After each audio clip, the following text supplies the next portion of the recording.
നമ്മുടെ ട്രംപ് ഇപ്പോൾ U turn അടിച്ചുകൊണ്ടിരിക്കുകയാണ്.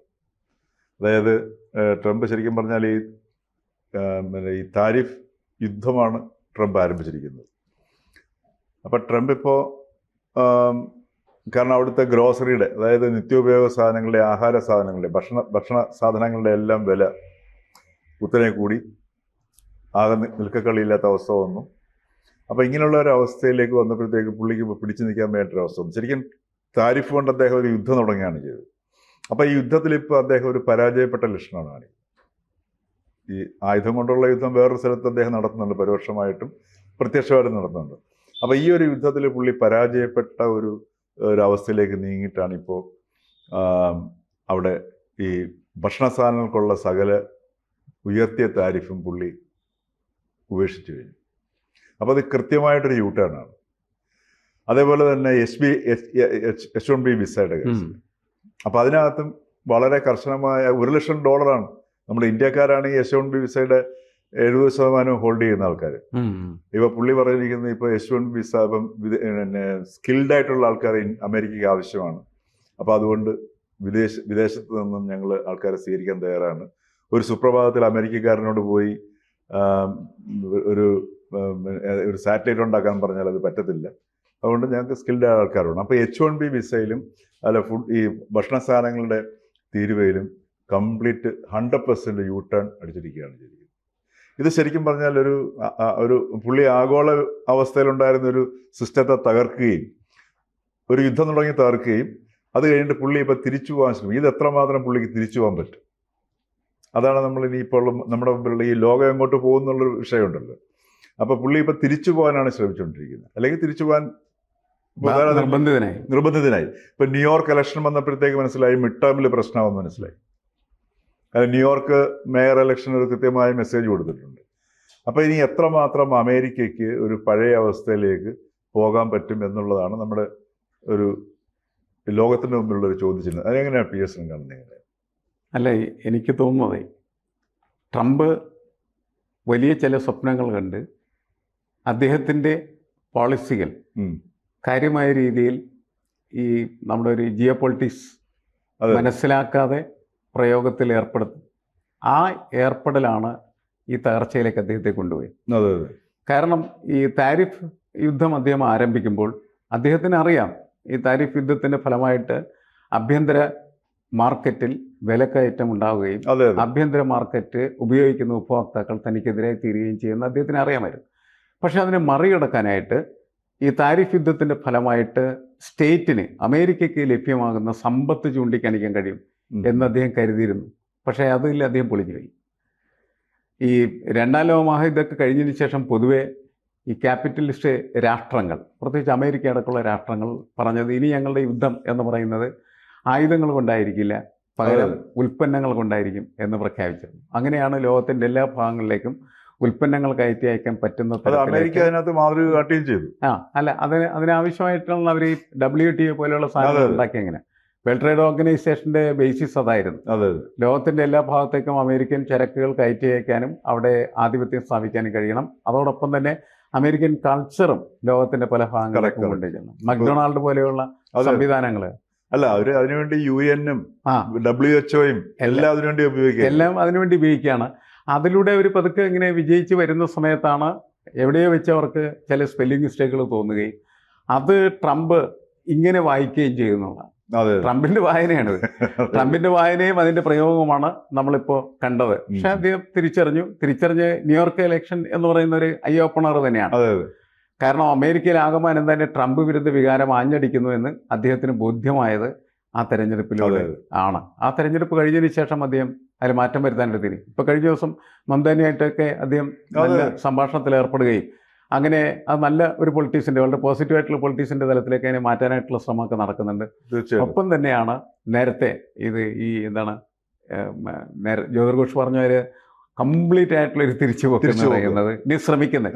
അതിൽ എത്രത്തോളം അദ്ദേഹത്തിന് വിജയിക്കാനായിട്ട് കഴിയും എന്നുള്ളതാണ് ക്വസ്റ്റ്യൻ.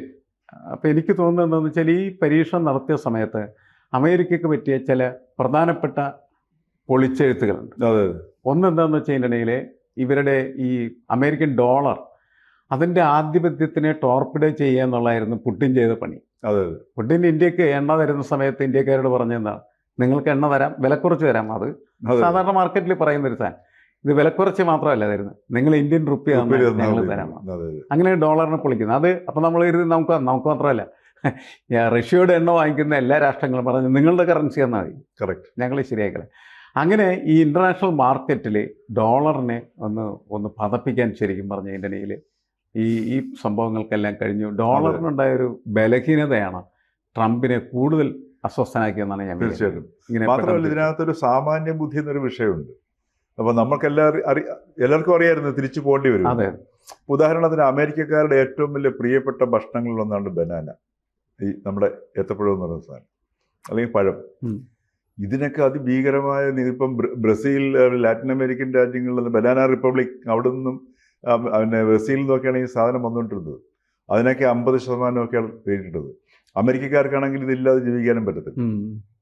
അത് അവരുടെ ഒരു പിന്നെ അമേരിക്കൻ ഒരു റെപ്രസെൻറ്റേറ്റീവ്, സെനറ്റിലെ റെപ്രസെൻറ്റേറ്റീവ് പറയുന്നുണ്ടായിരുന്നു, മാഡലിൻ ഡീൻ. അവരൊരു വളരെ ഗംഭീരമായ പ്രസംഗം കൊണ്ടതിനകത്ത് ഈ ബനാന ഇല്ലാതെ അമേരിക്കക്കാരൻ എങ്ങനെ ജീവിക്കും, അതിന് താരിഫ് കൂട്ടിക്കഴിഞ്ഞാൽ അതിൻ്റെ ഭാരം ആരാണ് സഹിക്കുക എന്നുള്ളത്. ആ ഒരു കോമൺ സെൻസ് പോലും ഈ ട്രംപിന് ഇല്ലാതായിപ്പോയി എന്നുള്ളതാണ്. മാത്രമല്ല പുള്ളി അതുവരെ ഉണ്ടായിരുന്ന അമേരിക്കയുടെ ആധിപത്യം എന്ത് തന്നെയാലും ഉണ്ടായിരുന്നു, ലോകം മുഴുവൻ ഇപ്പോൾ ഡീപ് സ്റ്റേറ്റിൻ്റെ ആധിപത്യം ഉണ്ടായിരുന്നു.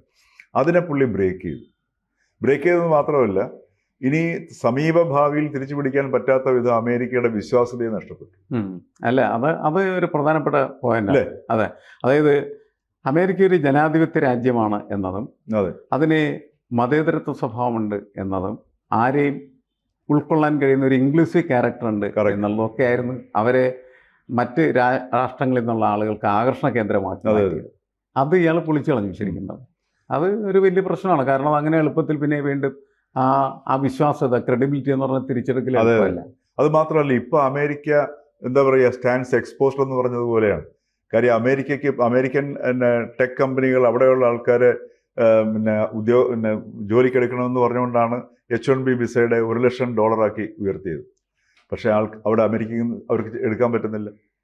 ടെക് കമ്പനികൾ, ഇദ്ദേഹത്തിനെ തന്നെ പിന്തുണയ്ക്കുന്ന ടെക് കമ്പനികൾ പോലും സ്കിൽഡ് ആയിട്ടുള്ള എഫിഷ്യൻ്റ് ആയിട്ടുള്ള ആൾക്കാരെ, എക്സ്പേർട്സിനെ കിട്ടാതെന്ന് വലയുകയാണ് ചെയ്യുന്നത്. അതവരുടെ അവിടുത്തെ എക്കോണമിയുടെ ഇപ്പോഴത്തെ മേജർ എക്കോണമി എല്ലാം നിയന്ത്രിക്കുന്ന അവിടുത്തെ ടെക് കമ്പനികളാണ്.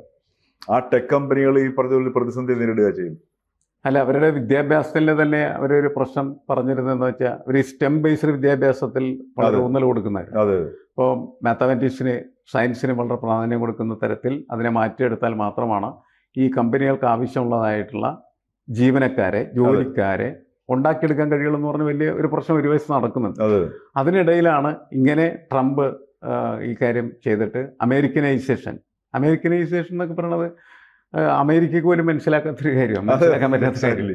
കാരണം എന്താ വെച്ചാൽ അത് അമേരിക്ക എന്ന് പറയുന്നത് എങ്ങനെയാണ് രൂപപ്പെട്ടത് എന്ന് അവർ പരിശോധിക്കാത്തതിൻ്റെ ഫലമായിട്ടുള്ള ദുരന്തമാണ്. ശരി, അതിന്റെ ഫണ്ടമെന്റൽ സാധനം വെച്ചാൽ ലോകത്തുള്ള സകല ബുദ്ധിയുള്ള മനുഷ്യരെ എല്ലാം അങ്ങോട്ട് അവർ ആകർഷിച്ചു എന്നുള്ളതാണ് അമേരിക്കയുടെ വിജയത്തിന്റെ. അത് അമേരിക്കയുടെ വിജയം അതാണ്. അതായത് മറ്റ് രാഷ്ട്രങ്ങളുടെ ഈ എന്താണ് ബൗദ്ധിക സമ്പത്താണ്, ഇന്റലക്ച്വൽ കപ്പാസിറ്റി മുഴുവനും അവിടുത്തെ ടെക് ഫീൽഡ്, ഡോക്ടേഴ്സ്, എഞ്ചിനീയേഴ്സ് തുടങ്ങിയിട്ടുള്ള എല്ലാ ഈ എക്സ്പെർട്ടൈസ് വേണ്ട മേഖലകളും, ഗവേഷണം, ഇതെല്ലാം നല്ലൊരു ശതമാനം ഇന്ത്യക്കാരുമാണ്. അല്ല, അതൊക്കെ അങ്ങനെ വരുന്നതിൻ്റെ ഒരു ഭാഗമായിട്ടാണ് ഈ H-1B എന്ന് പറയുന്നതായിട്ടുള്ള വിസയുടെ പ്രശ്നം വരുന്നത്.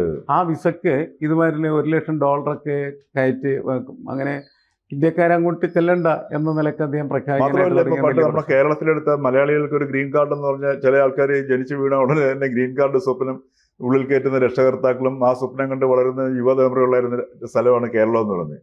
ഇനിയിപ്പം ഒരു ആത്മവിശ്വാസത്തോടുകൂടി അമേരിക്കയിലേക്ക് പോകാനായിട്ട് മലയാളി ഉൾപ്പെടെയുള്ള ഇന്ത്യക്കാരൻ രണ്ടാമത് ആലോചിക്കും. അങ്ങനെ അല്ലാതെ വേറെ ഒരു ആൾട്ടർനേറ്റീവ് അന്വേഷിക്കുന്നുണ്ട്. അതെ, അമേരിക്ക വേണ്ട, വേറൊരു സ്ഥലം. അങ്ങനെ ഒരു പ്രശ്നം വന്നിട്ടുണ്ട്. അത് ഇവർക്ക് തന്നെ നഷ്ടം ആത്യന്തികമായി. തീർച്ചയായിട്ടും. കാരണം എന്ന് വെച്ചാൽ മറ്റതങ്ങനെയല്ല, അവനൊരു ഏക ലക്ഷ്യമേ ഉള്ളൂ, അമേരിക്കയിലേക്ക് പോകുക. അമേരിക്കയിലെ ജീവിതം വളരെ രസമാണ്. അത് ഏകദേശം നമ്മുടെ പുറത്ത് കിട്ടിയിരുന്ന ഒരു കാര്യം. അമേരിക്കയിൽ എത്തിപ്പെട്ടവരെ സംബന്ധിച്ചിട്ട്, അവിടെ ഗ്രീൻ കാർഡ് കിട്ടിയ ആൾക്കാരെ സംബന്ധിച്ച് അവരുടെ ജീവിതം ഈ പറഞ്ഞതുപോലെ ഒരു പ്രത്യേക പാറ്റേണിൽ സുരക്ഷിതമായിരുന്നു.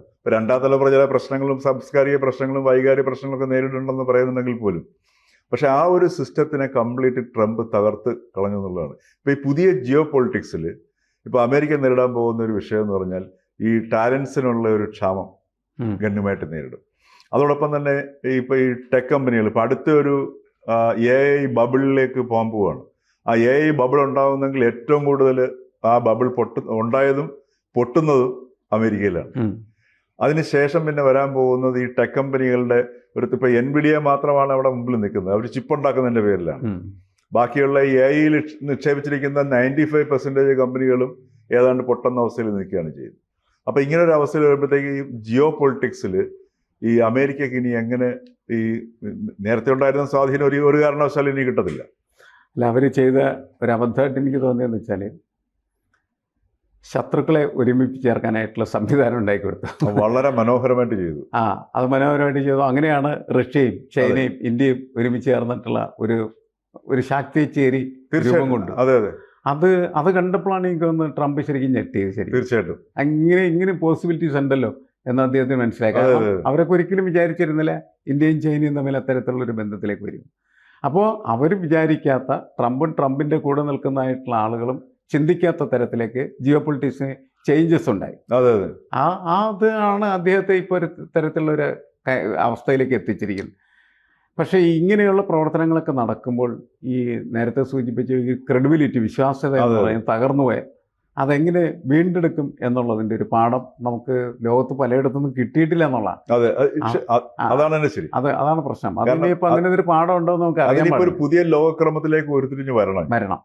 കാരണം അതിനിടയ്ക്കുള്ള ഈ ട്രാൻസിഷൻ പീരീഡ് എന്തായാലും ട്രംപിനും അമേരിക്കക്കും പ്രശ്നപരമായിരിക്കുമെന്ന് എനിക്ക് തോന്നുന്നു. പിന്നെ ചൈനയും ഇപ്പൊ പഴയ അമേരിക്കയുടെ പാതയിലൂടെയാണ് നീങ്ങുന്നത്. ഈ വേൾഡ് കൺട്രോൾ നിയന്ത്രിക്കുക എന്നുള്ളൊരു, അല്ലെങ്കിൽ അത് ഏറ്റെടുക്കുക എന്നുള്ളൊരു ഉദ്ദേശത്തിൽ. അതുമൊക്കെ ഇനി ഉയർന്നു വരുന്ന ഒരു പുതിയ സാഹചര്യത്തിൽ എങ്ങനെ വരും എന്നുള്ളത് നമുക്ക് കണ്ടു മാത്രമേ അറിയാൻ പറ്റൂ. ശരിയാണ്. കൂടുതൽ വാർത്തകളും വിശേഷങ്ങളും നിങ്ങളിലേക്ക് എത്താൻ ABC മലയാളം സബ്സ്ക്രൈബ് ചെയ്യുക, ബെൽ ബട്ടണും അമർത്തുക.